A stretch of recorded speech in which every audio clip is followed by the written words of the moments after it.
예. 그러니까 뭐예요, 지금? 자기의 욕심을 채우기 위해서 어떻게 보면 이스라엘을 돕지 못하도록 하나님의 마음을 바꿔달라는 거죠. 바꿔달라는 거죠.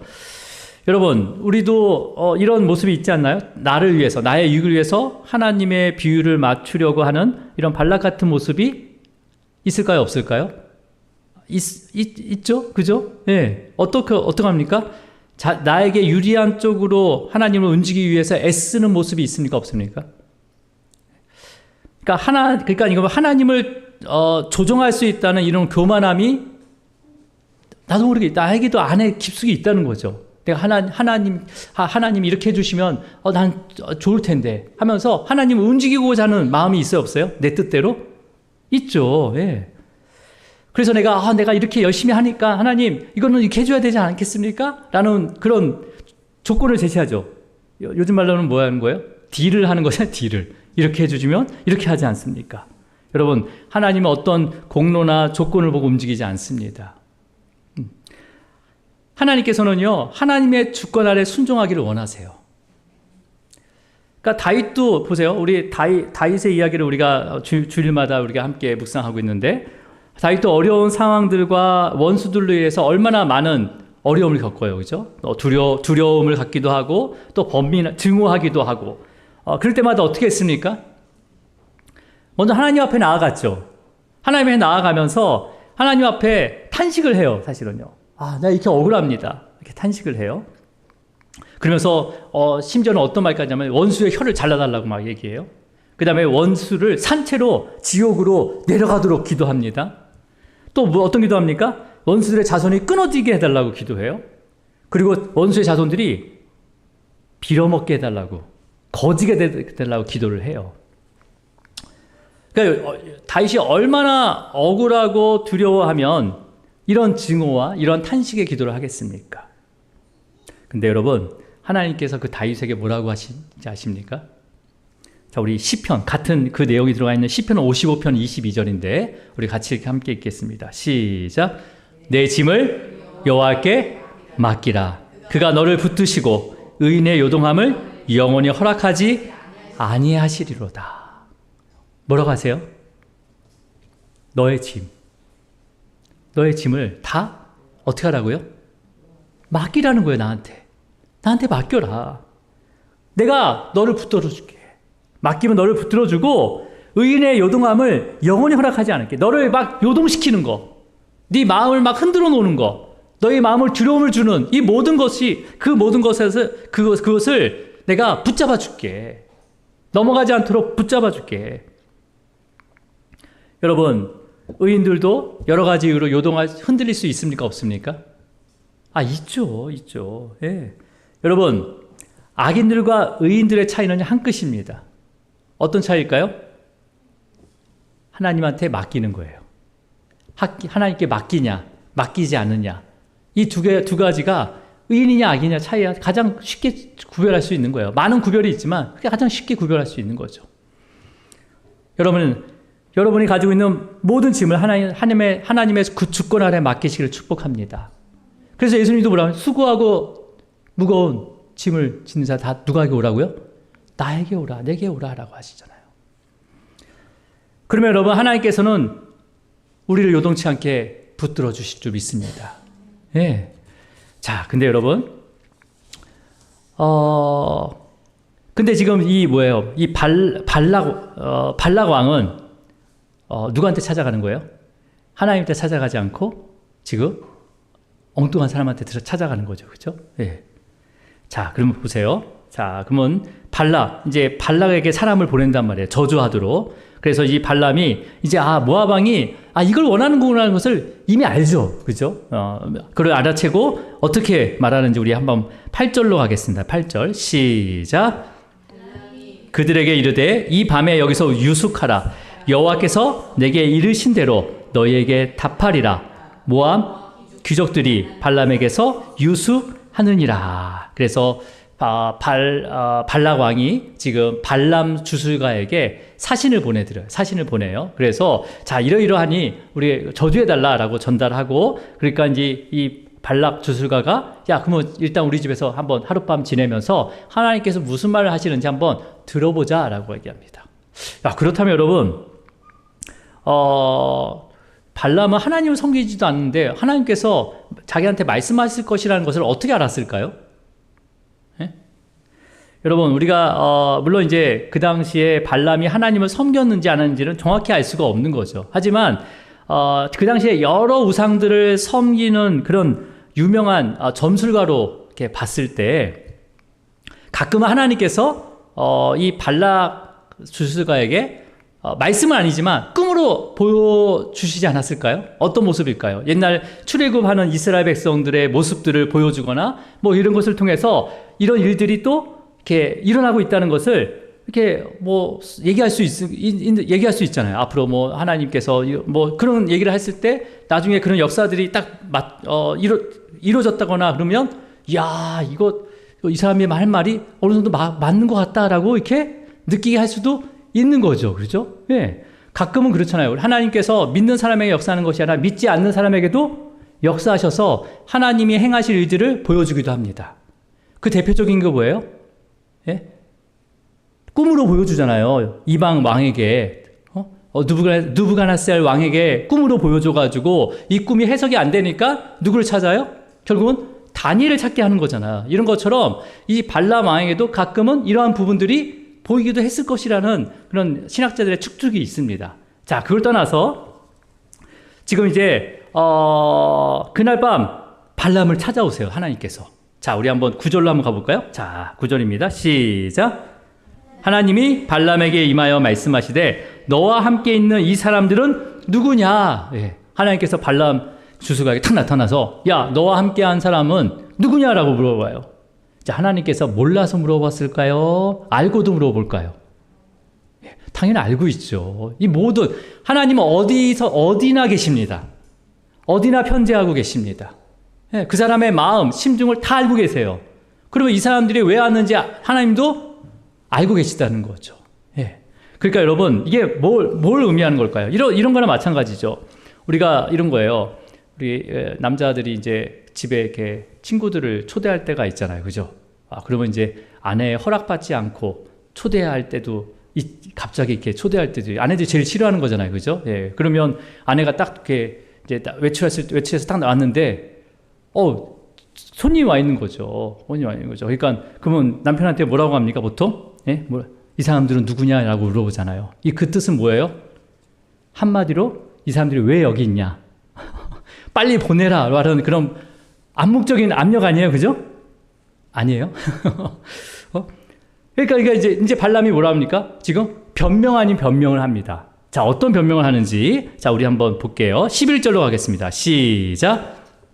보라, 애굽에서 나온 민족이 지면에 덮였으니 이제 와서 나를 위하여 그들을 저주하라. 내가 혹 그들을 물리쳐 몰아낼 수 있으리라 하나이다 라고 해요. 하나님께 뭐라고 얘기하는 거예요? 자, 지금 애굽에서 나온 민족, 바로 이스라엘 민족이 지면에 다 덮였대요. 그리고 덮였기 때문에 이제는 우리가 뭐예요? 지금 그 발락 그 모압 왕 발락이 그래서 다 덮었기 때문에 우리가 살 수 없습니다. 그래서 나를 위해서 그들을 저주하라고 지금 나에게 부탁하고 있습니다. 라고 얘기하는 거죠. 물론 여러분, 지금 모압 왕 발락이 지금 발람 선지자 주술가에게 사신을 보내서 사신들을 통해서 들은 말을 하나님께 굉장히 부정적으로 얘기하고 있는 거죠. 그러니까 당신의 백성이 지면을 다 덮어서 다른 민족에 피해를 입히고 있습니다. 이거나 똑같은 거예요. 이름의 의미랑 똑같은 거예요. 여러분, 물론 이스라엘 백성들이 지면을 덮을 정도로 인구수가 많긴 하지만 모압 나라의 경계선에 넘어가지 않았습니다. 그냥 모압 평지에 머물고 있었어요. 하나님께서 그 땅도 허락하신 거죠. 네, 그곳에 불기둥과 구름기둥이 머물렀었기 때문에 하나님께서 이곳에 진을 치라는 것으로 믿고 거기에 거하고 있는 거예요. 그러니까 하나님도 다 알고 있는 거죠. 근데 지금 뭐라고 지금 변명하고 있는 거예요? 지금 이 이스라엘 민족이 다 덮어가지고 지금 다 주변 나라에 피해를 입고 있으니까 이제 하나님을 이렇게 어떻게 보면 이제 거짓으로 이렇게 얘기하는 거죠. 그러니까 하나님 백성을 저주하도록 허락하신다면 모압 나라가 이스라엘 백성들을 자기 나라에서 몰아낼 수 있습니다. 눈 한 번만 감아주세요. 뭐 이런 의미나 똑같은 거예요.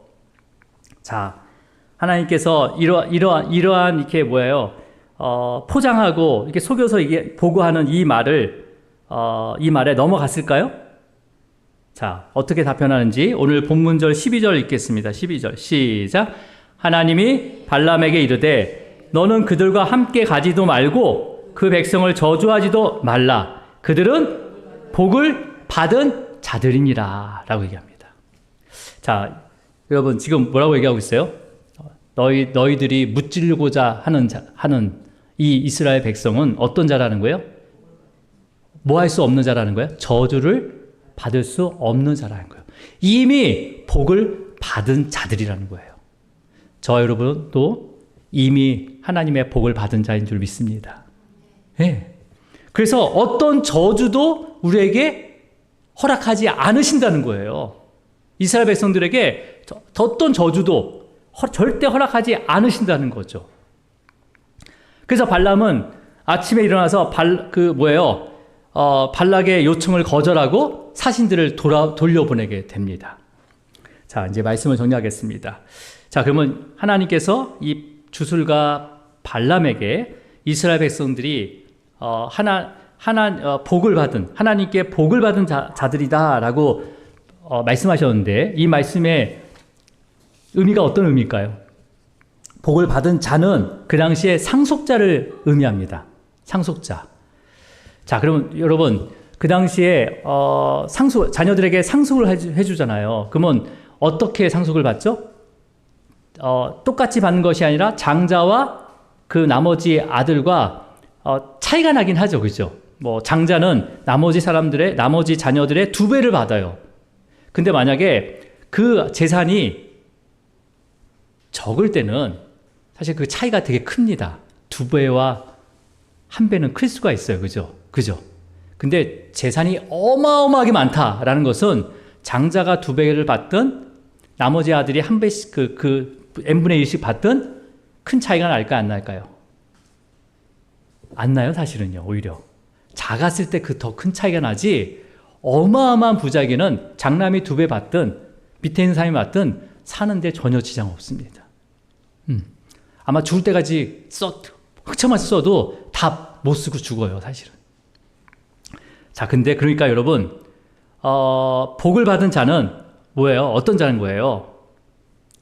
누구나 똑같은 복을 받았다는 거죠. 이스라엘 백성들이. 그러니까 하나님께서 이스라엘 백성들을 저주하지 말고 복을 받은 자들이라고 말씀하신 건 뭐예요? 하나님의 모든 권위와 능력뿐만 아니라 하나님의 모든 소유물을 상속받은 바로 하나님의 자녀다라는 거예요. 자녀다. 네. 그러면서 복을 받은 자라라고 했지만 이 원어적 의미는 계속해서 복을 주기를 원한다는 의미를 함께 갖고 있습니다. 우리도 하나님의 복을 받은 자지만 지금도 하나님께서는 우리를 복 주시기를 원하고 계십니다.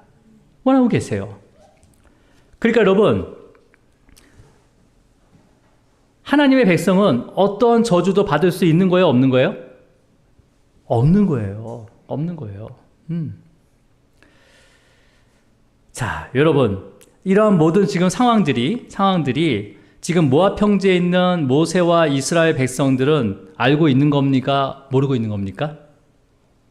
모르고 있는 거죠. 이러한 일들이 일어나고 있다는 것을 뒤쪽에서 다른 데서 이루어지고 있는 일들 모르고 있는 거예요. 그냥 단지 모압 평지에서 휴식을 취하고 있어요. 잠시 가나안 땅으로 들어가기 위해서. 그러니까 그 하나님께서는 어떻게 합니까? 이스라엘 백성은 휴식을 취하고 있지만 하나님께서는 계속 일하고 계시는 거예요. 누구를 위해서? 하나님의 택하신 백성을 위해서 쉬지 않고 졸지도 않고 일하고 계시는 것을 우리는 이 말씀을 통해서 알 수가 있는 거죠. 이스라엘 백성들은 이 민수기를 다 기록하고 나서 그 이후에 알게 되겠죠. 우리가 모압 평지에서 잠시 쉬고 있을 때 이러한 주변의 나라들이 우리를 내쫓으려고 이러한 일들을 꾸미고 있었는데 하나님께서 이러한 일들을 막고 계셨구나. 일하고 계셨구나 라는 것을 알게 되겠죠. 우리 또한 하나님이 정말 어디 계시냐 라고 생각할 수 있지만 여전히 우리의 구원 위해서 일하고 계심을 믿으시길 축복합니다. 우리가 믿음 생활 하다 보면 좀 이렇게 다운될 때가 있어요. 아, 하나님이 나와 함께 있는 거 맞아? 내 안에 하나님이 계시다는데 정말 내 안에 하나님이 계신가? 내가 걸어가는 길 왜 나 혼자만 걸어가지? 유명한 예어가 있잖아요. 아, 하나님 어디 계세요? 왜 내 걸음밖에 없습니까? 그 걸음이 네 걸음이 아니라 내가 너를 업고 걸어가고 있다. 하나님 우리와 함께하고 계십니다. 함께하고 계시는데 이스라엘 백성, 함께하는 이스라엘 백성들을 저주하면 누구를 저주하는 거랑 마찬가지예요? 그렇죠. 그러니까 저주할 수 없는 거예요. 언제나 우리와 함께 계시는 하나님이 계시기 때문에 어떤 저주도 받을 수가 없다는 거죠. 자, 여러분, 그러면 지금도 우리 주님께서는요, 우리의 구원을 위해서, 우리의 생명을 위해서 쉬지도 않고 주무시지도 않고 정말 눈동자처럼 지켜주고 있다는 것을 믿으시길 축복합니다. 네. 이게 진짜 복받은 자 아니에요? 그냥 현실에 뭐가 이루어지는 게 아니라 나와 항상 함께하고 계시대요. 절대 떠나지 않고 복을 주시기를 원하고 계시대요. 어떤 저주도 허락하지 않으신대요. 이게 진짜 복받은 자 아니에요? 여러분은 복을 받은 자입니까? 안 받은 자입니까? 예. 아무리 부정해도 여러분은 복을 받은 자예요. 누구를 통해서 알게 됩니까? 예수 그리스도를 통해서 알게 되는 거죠. 우리는 여러분 유대인도 아니에요? 발락처럼 죄에 사로잡혀서 정말 죄의 노예로 살아가면서 멸망의 길을 갈 수밖에 없었는데 예수님께서는 뭐예요? 지금 예수님이 누굽니까? 바로 본체신 하나님의 본체잖아요. 그러니까 하나님께서 이미 하나님 택하신 백성들을 복을 주셨기 때문에 그 복을 계속해서 주시기 위해서는 어떻게 해야 되는 거예요? 복을 받을 만한 합당한 뭐가 있어야 될 거 아니에요. 허물이 있더라도 복을 줄 수 있어야 되고 하나님을 거부하더라도 배신하더라도 반역하더라도 복을 줄 수 있어야 되잖아요. 그럼 사람들이 다 야, 하나님 너무 편애하는 거 아니야? 어떻게 이렇게 불공평해? 라고 할 수 있지만 그래서 누구를 보내주신 거예요? 예수님을 보내서 우리의 허물 대신에 죽으셨죠. 우리의 죄를 대신에 죽으셨기 때문에 하나님께서는 그 예수 그리스도의 그 구속의 은혜로 인해서 계속해서 하나님의 복을 받은 자로서 복을 주고 계시는 거예요. 네. 그래서 공의의 하나님이 되신 거예요. 그것 때문에. 여러분, 우리가 이 세상에서 좀 손해보고 억울하면 좀 어떻습니까? 여러분 어떻게 생각합니까? 내가 좀 손해보고 좀 억울한 일을 당하면 좀 우리가 좀 마음이 상하고 좀 하나님 앞에 이게 좀 막 불평하고 할 수 있잖아요. 근데 결국 우리는 복을 받은 자로서 뭘 다 받게 됩니까? 하나님의 나라의 모든 것을, 유업을 상속받게 되잖아요. 믿으십니까? 그러면 이 땅에서 좀 손해봐도 돼요, 안 돼요? 그래도 안 보고 싶어요? 가끔 이제 유튜브에 보면 이제 그런 거 있잖아요. 뭐 자동차 사고 하는데 진짜 비싼, 진짜 상상할 수 없는 가격의 자동차가 뭐 하루 이렇게 트럭하고 이렇게 뭐 택배하는 트럭하고 부딪혀졌는데 그 보험금이 어마어마하잖아요. 근데 그 비싼 그 차를 가지고 있는 사람이 어떻게 합니까? 오히려 괜찮다. 이렇게 보내주는 그런 미담이 가끔 이렇게 올라오더라고요. 그 수리비만 해도 몇 천만 원 될 텐데 감당할 수 없잖아요. 그러니까 뭐야? 그 사람은 이미 뭘 가졌다는 거예요? 다 가졌다는 거예요. 다 가졌기 때문에 이러한 손해도 어떻게 합니까? 얼마든지 받을 수 있는 능력이 있다는 거죠. 그래서 그것을 어떻게 해요? 그냥 베푸는 거예요. 긍휼을 베푸는 거죠. 그럼 그리스도인들은요? 내가 이 땅에 어떤 물질적으로, 어떤 사회 지위적으로 부족하더라도 우리는 하나님의 자녀입니다. 하나님께로부터 복을 받은 자예요. 이미 복을 받은 자고 또 이 땅의 삶이 끝나고 하나님의 나라의 모든 것을 유업으로 받을 자랍니다. 받을 상속자예요. 그럼 이 땅에서 좀 손해보더라도 어떻게 할 수 있습니까? 주님, 처리해 주세요. 그렇게 되는 거죠. 그렇게 돼야 되는 거죠. 이게 믿음 아니에요? 이게 믿음의 모습 아니에요? 네 손해본 거 내가 꼭 받아내야 되겠다.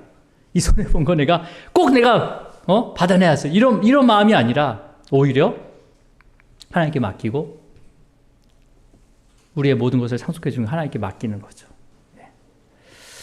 여러분, 예수님께서 다 그 재림을 비유로 말씀하시는데 다시 오실 때는 육신의 옷을 입고 오시는 것이 아니라 영광의 보좌에 앉으신다고 하십니다. 앉으신 다음에 모든 민족들이 그 보좌 앞으로 나온대요. 근데 좌측에는 뭐가 나오냐면 염소가 두고 우측에는 양들이 나온다고 얘기해요. 구별을 하신대요.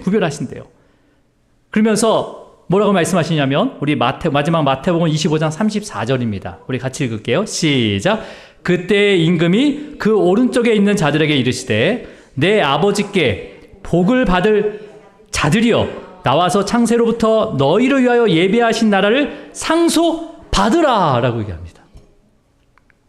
이 땅에서 어떤 삶을 살았든지 하나님의 그 보좌 앞에 딱 갔을 때 그 믿음을 가지고 살아온 자들에게는 그 우측에 양으로서 세워진 자들에게 뭐라고 얘기합니까?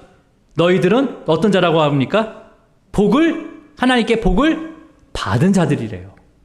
그러면서 뭐라고 합니까? 창세로부터 너희를 위해서 예비하신 그 나라, 하나님의 나라의 모든 유업을 뭐 하라고 합니까? 상속받아라 라고 명령하시는 거죠.